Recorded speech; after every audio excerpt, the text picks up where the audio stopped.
नमस्कार दर्शक बंधु।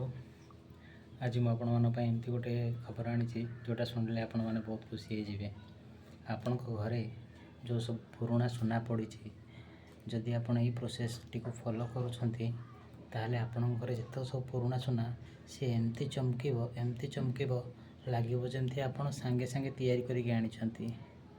तो प्रोसेस टी मु लेट नक आपण मानक कहूँ प्रोसेस टी हूँ फ्रेंड्स आपण मैंने गोटे गिनारे किंबा बेलारे पानी नेबे से किसी चापत्ती आउ किछि लुण आउ लेंबू भल भाव ताकू मिक्स करेंगे। मिक्स करके गोटे मिश्रण प्रस्तुत करेंगे। मिश्रण प्रस्तुत कलापर जहाँ भी पुराणा सुना अच्छी मु कहूनी कि एका बेले सब सुना पकई दिंतु। आगे गोटे छोट सुनाटे मुदीटे कि हो कि जहाँटे हो ट्राए करंतु देखंतु निजे अनुभव करंतु कि सेटा किभली भाव माने पॉसिबल हो पारुछि। ठीक अच्छे कहीं मु प्रथम कली एबे हेई गला।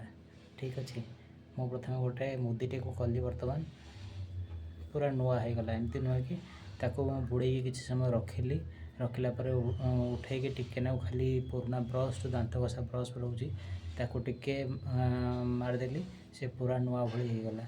तेणु से भाव में आपड़ किसी समय ताको बुड़े रखु आउ बुड़े रखिला टिके पुराना ब्रश घर पड़े किंतु भल ब्रश एमती नुहे कि सी पूरा घसी घसी सरी जाइए से ब्रश आनी रगड़े जिनस नष्ट हो तेणु से ब्रश टे आप माजिदेले सी बढ़िया सफा हम। हाँ आउ गोटे इम्पोर्टाट जिनस मुझे कहीदे कि मिश्रण प्रस्तुत करने जो जिनिस रही तार क्वांटिटी आपन को ठीक ठाक रे पकेबा पड़ो।